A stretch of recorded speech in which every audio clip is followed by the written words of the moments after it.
Hi everyone, my name's Darryl Panes, CEO of As Good as Gold Australia. And this evening, once again, I'm joined by my brother Brian and partner at As Good as Gold. Thank you, Darryl. And before we introduce our guest tonight, Brian and I would just like to remind everybody that we have opened in Melbourne. In fact, we've been open now for nearly a month. We opened on the 14th. Well, it is a month. The 14th of November. Absolutely. We're at level 3, 257 Collins Street in the Emirates building.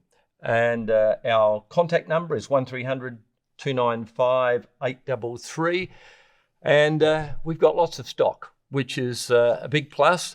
And we're in particular, we are promoting the heck out of our coins, the Freedom coins.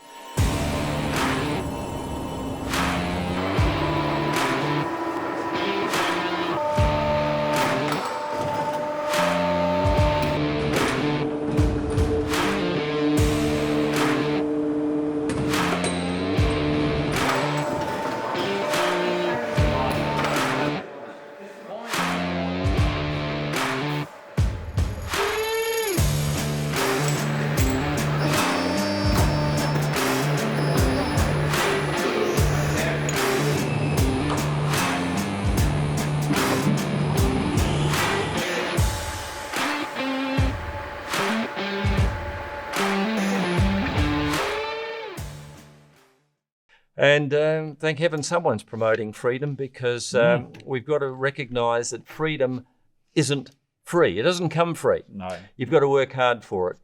And hence the Freedom coin, we've got to promote the aspect of freedom very heavily in this country. If we haven't done so already, we've just got to really tear it up now, don't we? Yeah, well, it's very easy to be in a situation where you ask government to help you out because you got nowhere to go. But we also got to have confidence within ourselves to be able to do what's necessary.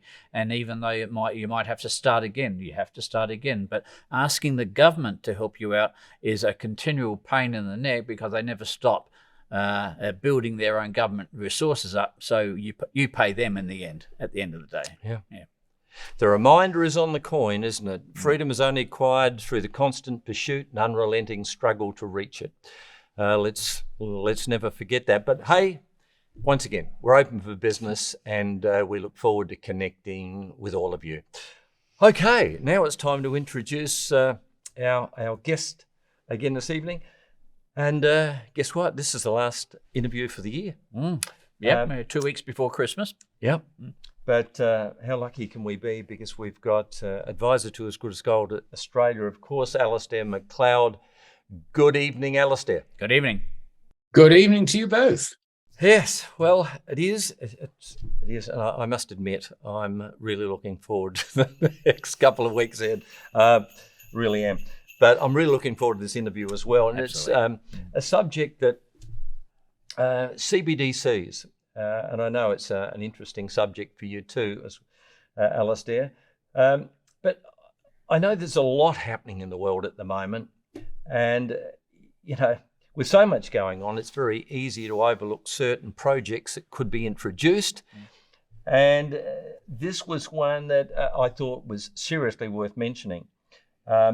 And it was the references on CBDCs, central bank digital currencies, of course, and it was highlighted by Claudio Grass.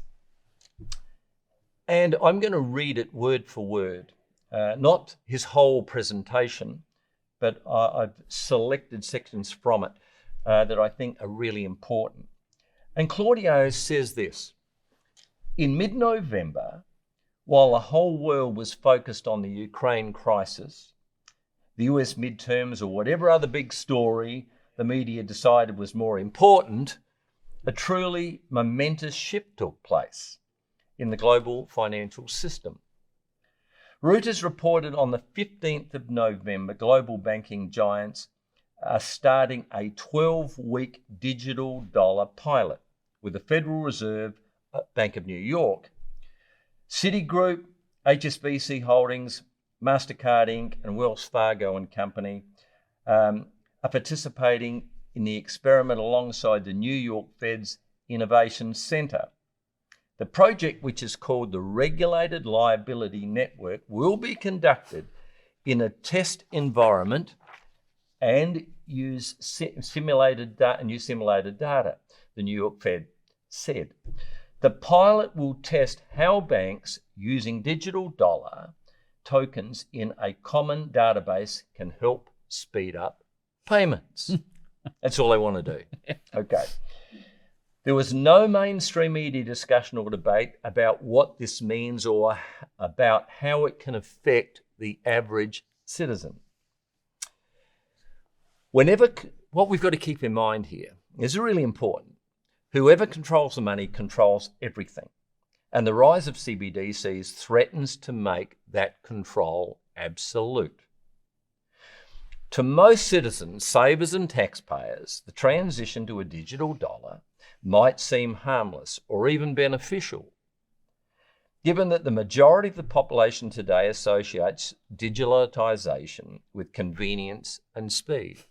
Right? Yeah. We're being sold on this beautifully, it's aren't we? It's a good sell Right. job. As Eswar Prasad, Professor of Trade Policy and Economics at Cornell University, put it, however, one should recognise that the CBDC creates new opportunity for monetary policy.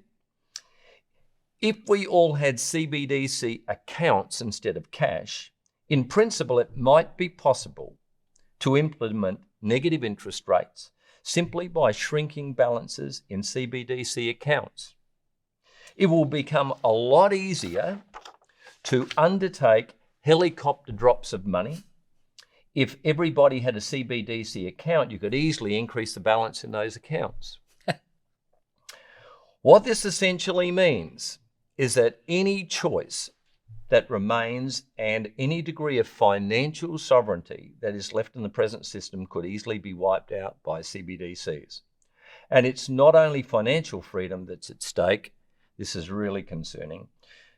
These centralised digital currencies can be used by governments to monitor, to control, and even directly punish dissenters by blocking transactions, freezing their accounts, or seizing their assets. And we've seen this to some degree used to perfection in Canada. In Canada, yeah. Right. The truckies copped it. Yes, they did. Your thoughts, Alasdair? Okay. Well, Claudio is based in Switzerland, and so is the Bank of International Settlements. And it's the Bank of International Settlements which has been coordinating central bank research into CBDCs. Originally, I think they started off, if you like, as central bank's answer to the cryptocurrency phenomenon. But it rapidly became obvious that from a central banker's point of view, these could be used to enhance their management of economic outcomes. Mm. And the head of the Bank of International Settlements, the general manager, his name I think is Carstens, actually went on record on a video saying how much control this would give central banks over monetary policy, economic events. They would know what everybody is spending. They would know, they would be able to direct spending by, if you like, managing the flows of CBDCs in favor, say, of one sector or another sector. And as to the point about freedom, they could also, if you like, remove people from the system, which means that anyone who the state expects of criminal activities or money laundering or not paying their taxes or whatever could be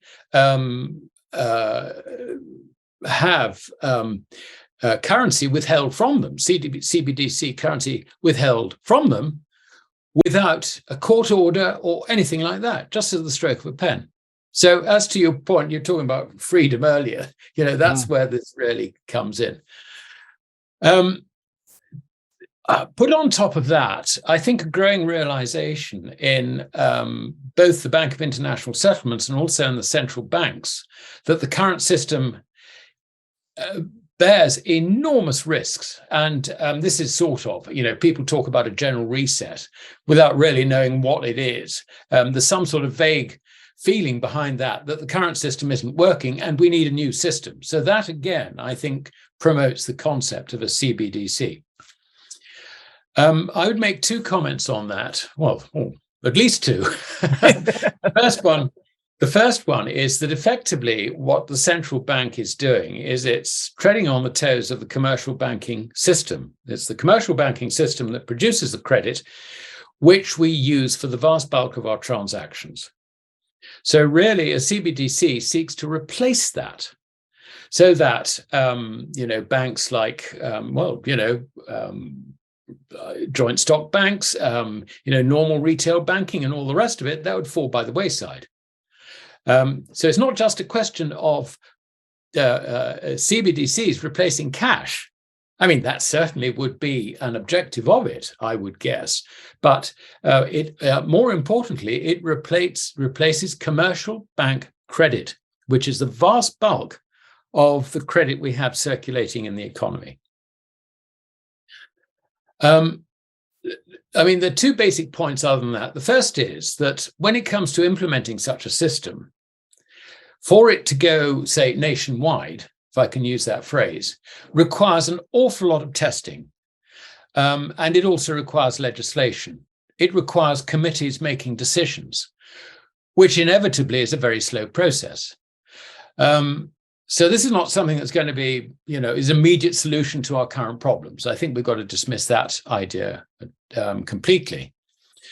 And when we see various countries, introducing CBDCs here, there, or wherever, actually what they're doing is they're doing pilot projects. This is not, sort of nationwide rollout at all. These are pilot projects to test the software to ensure that it works, so that they can report to the committees and say, the software works, we've done this work, that work, et cetera, et cetera, et cetera. Can we take this on to the next stage? That's really where we are.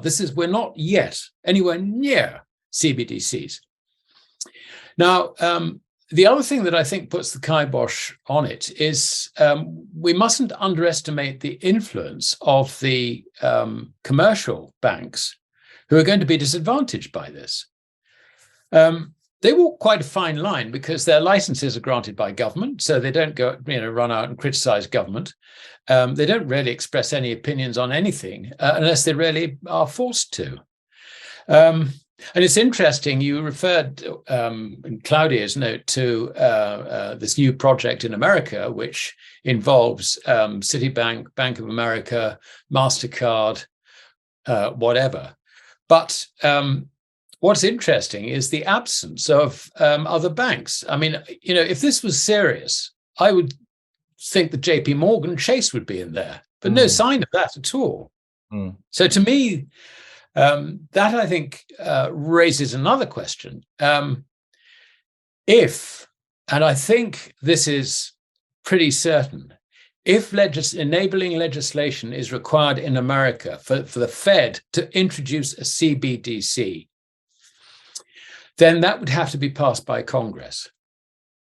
Now, you could argue that a Democrat Congress would be more likely to do it than a Republican, whatever. I can't pass comment on that.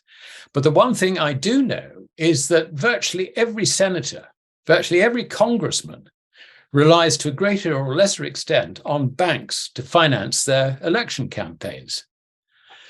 I think that, I'd be very surprised if banks don't lean on the political class to stop this in its tracks before it actually becomes reality in America. Now, we have got different situations in other nations. Quite obviously, China, which is more of a command economy, you would expect maybe that they would force this thing through because the politicians are basically a committee of approvers, if you like. So I think that when it comes to America, which is really with the dollar, the most important currency in the world, this I don't think is going to fly. So what we're seeing is, I think the approach of the Bank of International Settlements and the people within that sort of network, they're trying to, sort of promote this and insinuate it as much as possible into different central bank policies and so on and so forth, so that they have got a complete case and nobody can resist the trend. That definitely is what they're trying to do. And I think this is what Claudio is really picking up on. But and I haven't heard anyone else mention this, but my view that the political interest in America will actually stop it. I haven't seen this echoed by anyone else. If I didn't take that view, I would be extremely worried, just the same as Claudio is. But that's why I can't quite share his view. Oh, well, I'm glad of that. Yes, so well, I hope I'm right. I hope I'm right.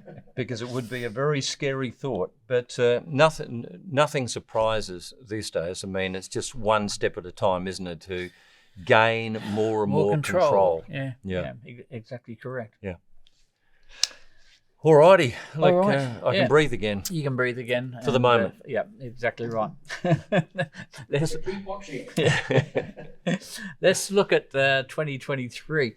I was watching a video the other day.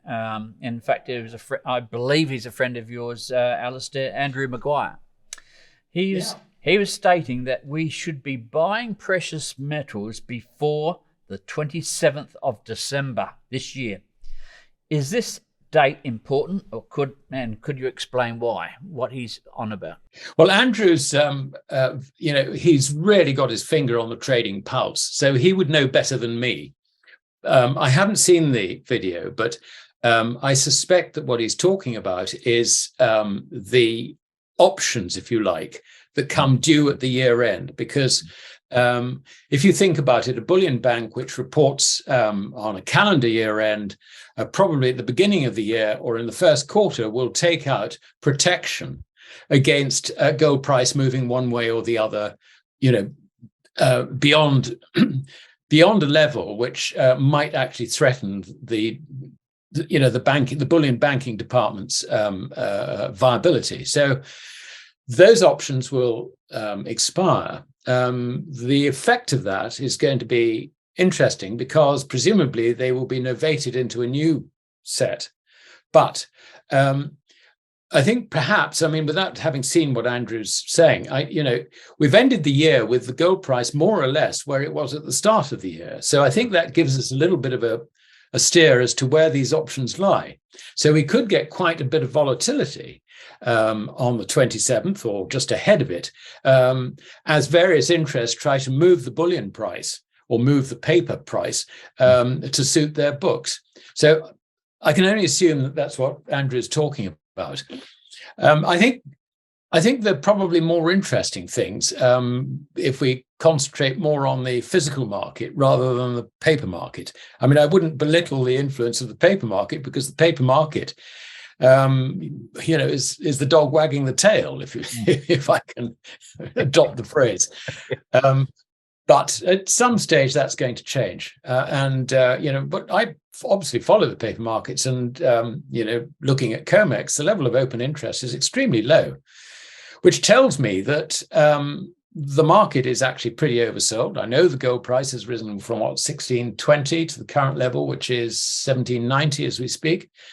But there's been no hedge fund net interest in this. They've just basically kept out of it. It's really, what's happened is that the gold price has merely reflected the fall in the dollar's trade weighted, which is another story, and an interesting story. So when it comes to that market, basically, the hedge funds have yet to buy it, and that would tell me that ahead of this 27th of December thing, I think we could probably see this market go actually quite well.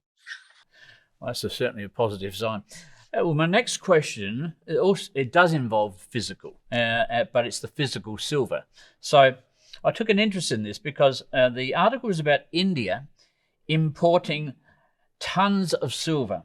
Now, they're a very big importer of gold and silver, and I know the financial year previous to this one, they imported about 25% of silver, but they are up to the end of November have imported 35% of the world's mining output. But they have freighted most of this in by air transport. Now, we all know that gold, small amount, worth a lot of money, or worth a lot of currency, I should say, right? But, it comes in by air freight, right? But silver is huge. You need huge volumes to get to the same quantity of currency. So freighting it in by air transport, do they know something that we don't? I think it's genuine demand, actually. What happens is that the premium on the local spot price in Mumbai or Kolkata or wherever it is so much above the price in centres like London that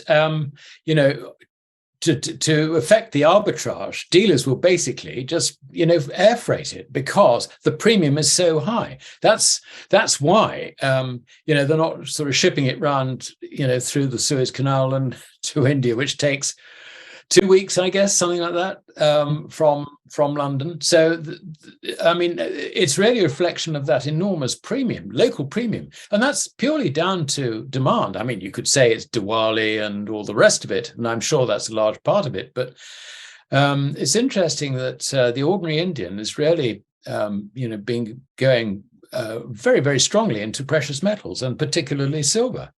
I think the other thing is that if you look at what's happened to currencies, until very recently, even the rupee has held up well against the dollar, which, it hasn't held up that well against the dollar. So what you've had the price moving, maybe sort of tending to move sideways, certainly of gold.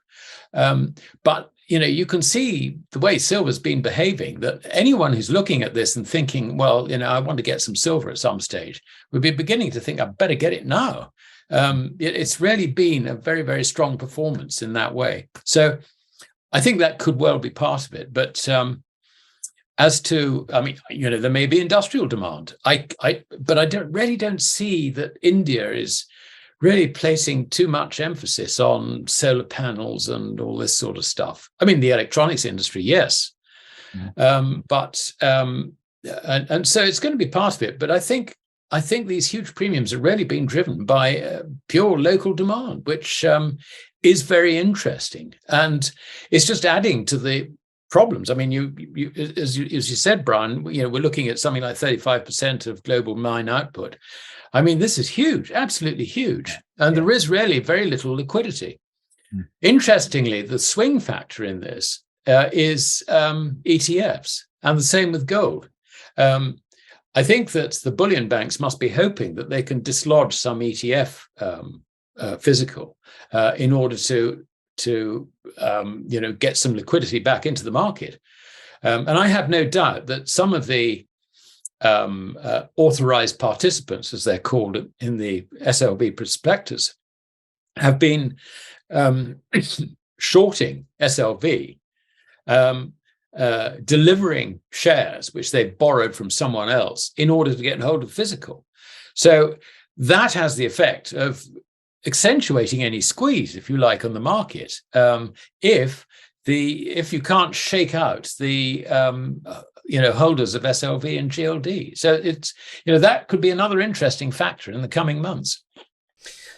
Well, before Darryl gets to this question, because Darryl is next, but I've got another question after Darryl gets back to the physical side of silver. So, do you want to ask her now? No, we'll break it up. We'll give you a turn. All right, last time. No, look, I knew he was going to bring this up, Alasdair. Last week, we spoke with Lynette Zhang. And Brian sort of telling me that I took over last week. And he only got a brief moment there. Of course, Darryl doesn't do that. He never takes over, do you, Darryl? Okay. Alasdair, just recently, the BIS, Bank for International Settlements, of course, out of Basel, elevated gold to Tier 1 status. Now, one would have thought that if anything was going to rise to the level of the US dollar, It might have been something like an SDR from the IMF, but it was gold, elevated to tier 1 status. Now, we think that's quite logical, but right, I'm still a little surprised, and I'm interested in your reasoning as to why they made gold tier 1. And then secondly, has this got anything to do, and I'm sure it has, anything to do with the massive amount of purchases being made by central banks on gold at the moment? I'm just trying to think. I'm not fully conversant with this move to tier 1. I can't actually remember whether it was tier 1 or not before. So far as I'm aware, in the net stable funding requirements, there is still a risk cut of, I think it's only 85% of the value can be included for liquidity purposes on the balance sheet. That I don't think has changed. I think that's the thing that really matters at the end of the day. As to why central banks are buying it, I think the central banks who have been really buying it have been mainly the Asian banks. I mean, it's notable that Turkey's been buying it. Yep. Various other central banks around Asia have been buying it, and I think it's sort of continuing consideration of the American sanctions or the Western Alliance sanctions against Russia. I mean, quite clearly, the West has got the power to make your reserves completely valueless unless you've got gold. If you've got physical gold, they can't touch it because there is no counterparty risk. And I think that's that message, I think, has really got home to the central banking community, not just in Asia, but worldwide. But Turkey is interesting because they have a currency which is in a continual state of collapse. Bear in mind, they knocked 6 noughts off the lira back. I think it was in 2004 or something. 6 noughts. And it's still going down. So I mean, this is a currency which is, complete rubbish. I mean, it really is. There's no other way to put it. But they seem to run the economy on a sort of dual basis. I mean, they accept that gold is money. They use gold as money. They particularly use it as collateral for things. The central bank has been adding to its gold positions, and not only that, but the commercial banks retain gold balances as well. And just to really complicate the issue, the commercial banks will very often deposit their gold on a custody basis with the central bank, and the central bank then includes those numbers in its gold reserves as well. So you can get sort of fluctuations as that's sort of taken in and withdrawn and all the rest of it. But it's to the point that the sort of Ottoman ambitions, if you like, to regain influence across all the Turkic nations going east of Turkey into Central Asia is part and parcel of their approach to gold. So you can see there's a sort of common view, if you like, going across there. I saw there was a report from, I think it was Ronan Manley, it's not bullion desk, I can't remember quite what they're called, but working out of Singapore, suggesting that the World Gold Council figures of 400 tons acquired in the third quarter of this year is not actually much more than a guesstimate. Now, I always thought that the World Gold Council got its figures direct from the IMF. The IMF centralizing the central bank statistics on gold. But having said that, I think Ronan has thrown just a little bit of doubt in my mind about the veracity of these figures. So I just throw that in for what it's worth. It may be true, but as with all statistics, don't rely too heavily. I can't remember it myself, but I think it was Mark Twain said something about statistics that you can change them quite easily, So, but I won't go any further because I can't remember the quote. Right. Well, my favorite quote goes back to Lord Canning, who it's in the 1820s said that I can prove anything with statistics except the truth.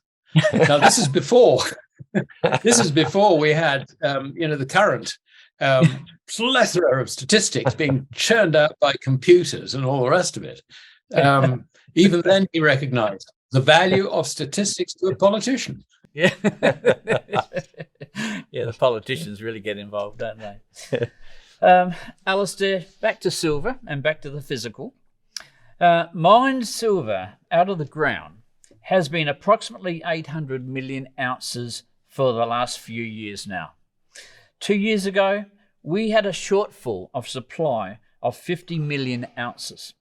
And last year, the shortfall was 200 million ounces. Now, this is a big deal, in my opinion. Surely the COMEX is running dry of silver supply. And will 2023 be the year of an increase in silver prices? I'm not asking you what the price of silver will be, just an increase. Okay, there's several questions within that. I agree that on the mining supply side there's a constant shortfall. Now, having said that, there is a fairly large scrap recycling element, if you like, in overall supply. So that makes up some of the difference, not all of it, but some of the difference. Obviously, the actions of the investment community, let's call them sort of ETFs, and also, people who store money in outfits like Gold Money or Self and so on, that is another big factor. And it's the changes in that are probably the swing factor, which everybody wants to see from the point of view of trying to keep the price down. And I think another point about, if you look at the COMEX vaults and the London vaults, you look at the amounts there. I think the vast bulk of that is actually owned by the users of silver, the industrial users of silver. Because, put yourself in the shoes of someone. Let's say you're manufacturing solar panels, and you have, you've got to have a stock of, say, 20 million ounces of silver. Where do you keep it? You don't sort of keep it in the back of the office. No, you have it in a secure vault and you draw down on it as and when you need it. So I think that the availability of that silver for liquidity purposes in the market is very, very restricted. So I think it's worth bearing that in mind. As to what's likely to happen next year, there's no doubt about it that silver demand is escalating. It's the world is going away from, certainly the Western world is going away from fossil fuels. And this basically means more demand for things like lithium, silver, nickel, and so on and so forth. So we could actually have a real supply crisis next year. And I'll throw another possibility into this. If you look at what's happening in the Chinese economy, credit is beginning to expand again, bank credit. So now that tells me that the Chinese economy is being stimulated again into something or other, but that is going to begin to grow.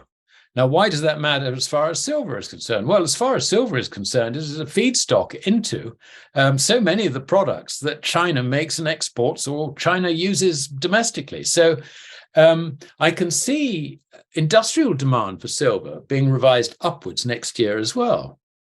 But again, we come to the swing factor. What are the ETF holders going to do? And I think, I haven't charted it with silver, but I had a look at the relationship between global ETF holdings and the gold price. And they track the gold price with a time lag of, anything between a month and 2 or 3 months, which basically means that if you see a rise in the price of gold, then people start increasing their holdings in these ETFs, in these physical ETFs. It's a pretty good correlation. So, on that basis, if the same is true of silver, then this run in silver, which has taken us up from, I can't remember what it got down to, but it's, we're now about 23.5 looking at my screen here. That's been a very, very healthy move. I would have thought that global holders of silver are probably buying extra ETFs rather than releasing their current positions into this market. So, the squeeze could be made more vicious as a result.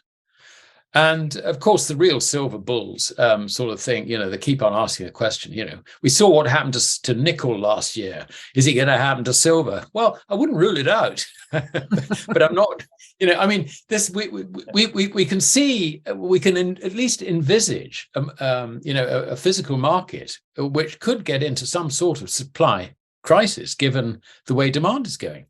So I think silver is very interesting. I mean, we've already seen the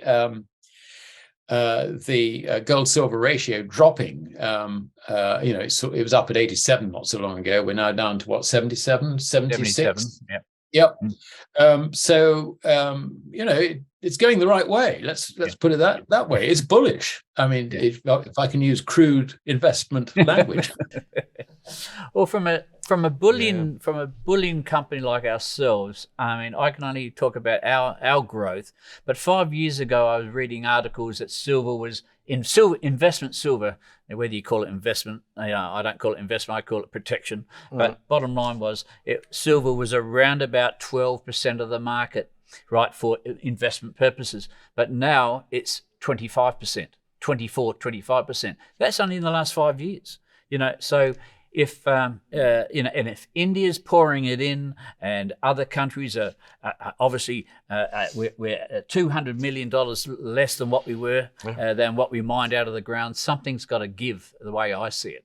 I agree. I mean, the question really that we need answering is, where the hell is this silver coming from? Because we can't really see. See where it is.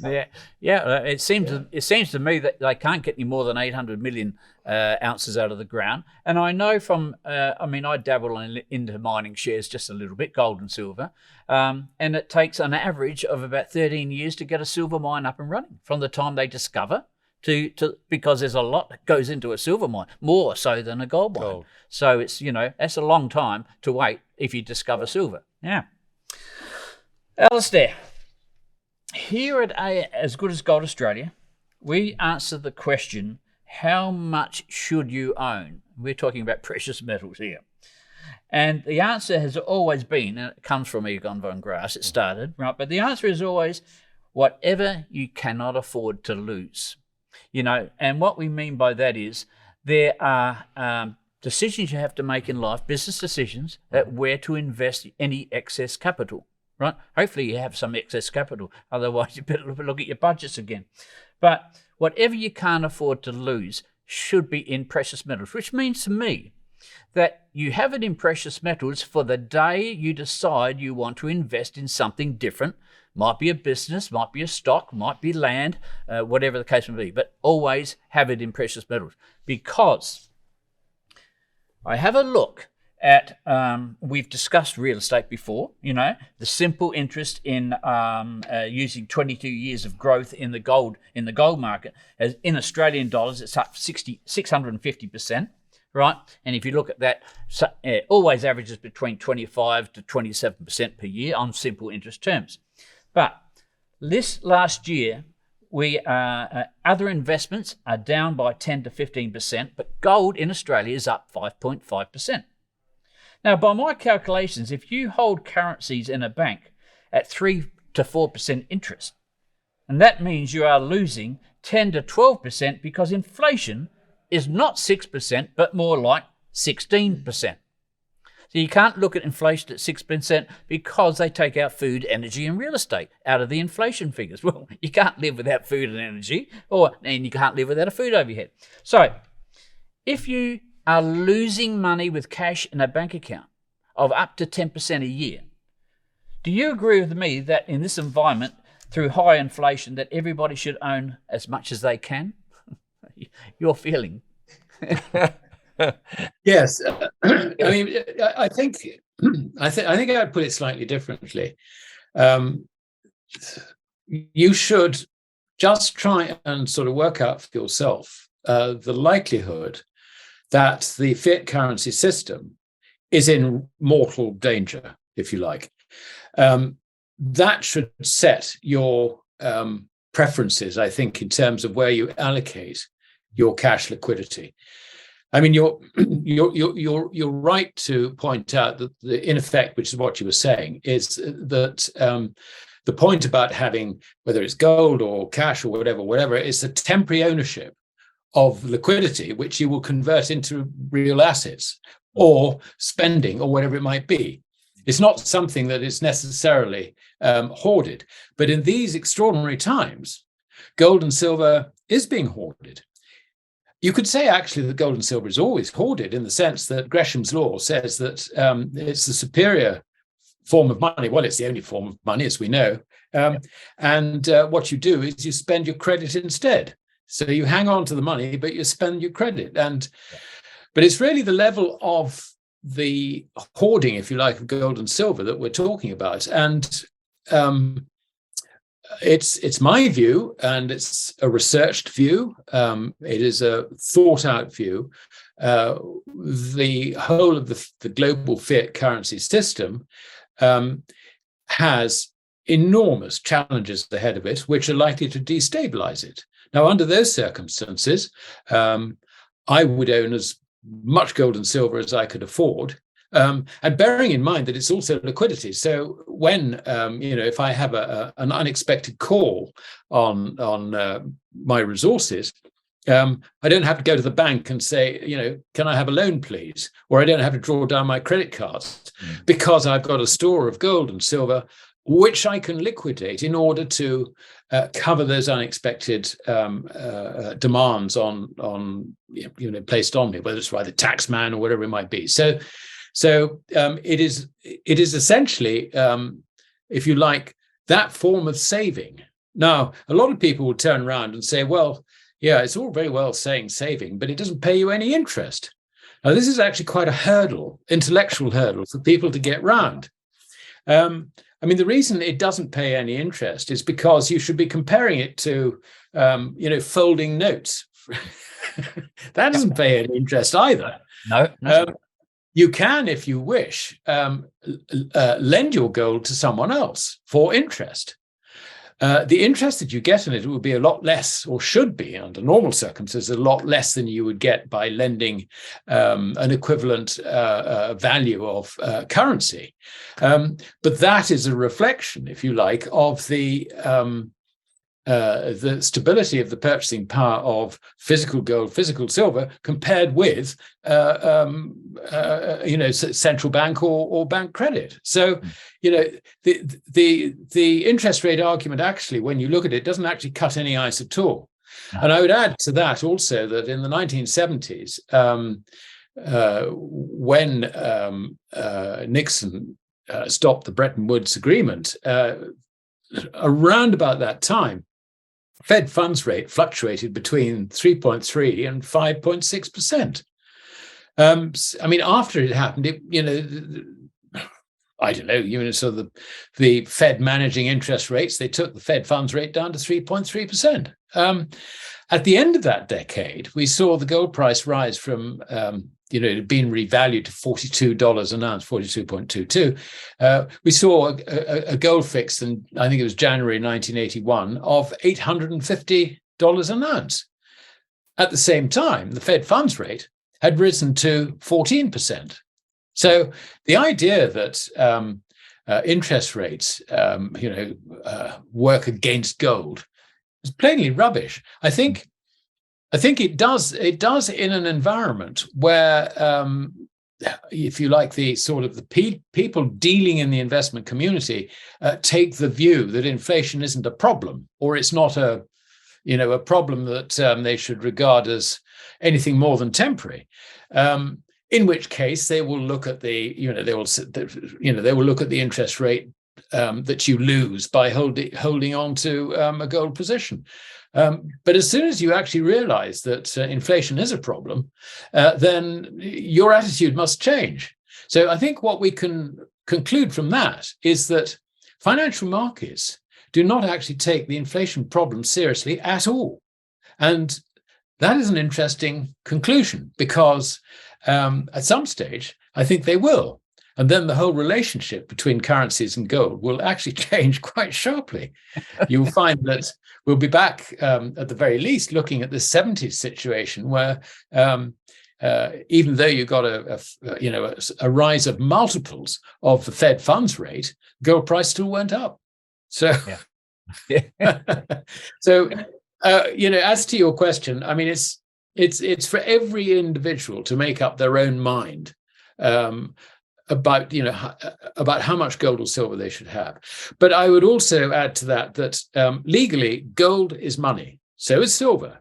It's just that silver isn't recognized by the central banks as money, and all the rest is credit. All the rest is credit. So you have counterparty risk with credit. You do not have it with physical gold and physical silver. I love that last statement because it's always, we've talked about it before about having yield and doesn't produce a yield. Well, again, I agree with Alasdair. You can put a pile of papers, dollar notes on your table, and that won't produce a yield either. It's only when you put it at risk will it ever produce a yield. And holding physical gold and physical silver is the no risk whatsoever because there's no third party. No, yeah. No, look, I cannot believe that gold is so misunderstood. I really can't. I mean, I keep on giving illustrations, Alasdair, with reference to gold versus real estate, and gold is so far ahead. I sit in front of accountants, financial advisors, and I highlight how good an investment gold has been over since 2000, the last 22 years, and they just can't believe it. Their jaw drops, and they just can't be.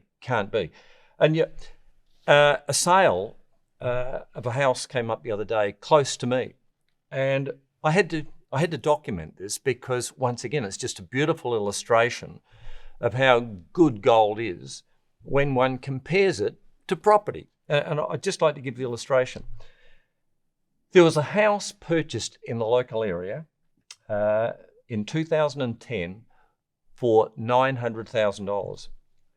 It was sold a few days ago for $1.36 million. That sounds pretty good. I mean, and this is where people get caught out a little bit. Sounds good. Sounds good.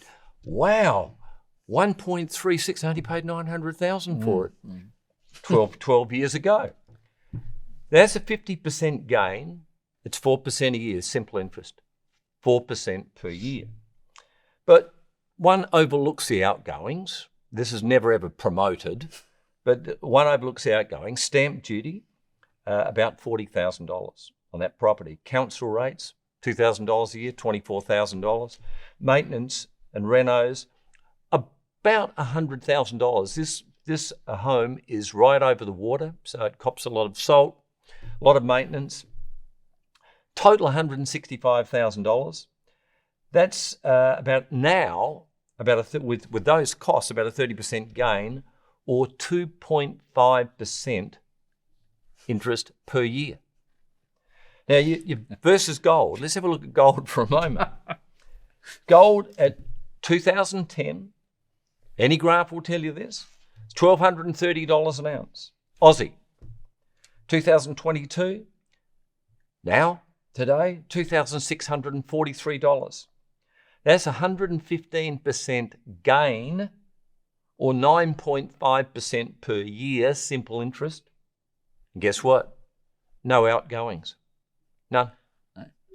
So you're comparing 9.5% per annum with 2.5%. Yeah, it's the same yellow rocket what it was 12 years ago. Yeah.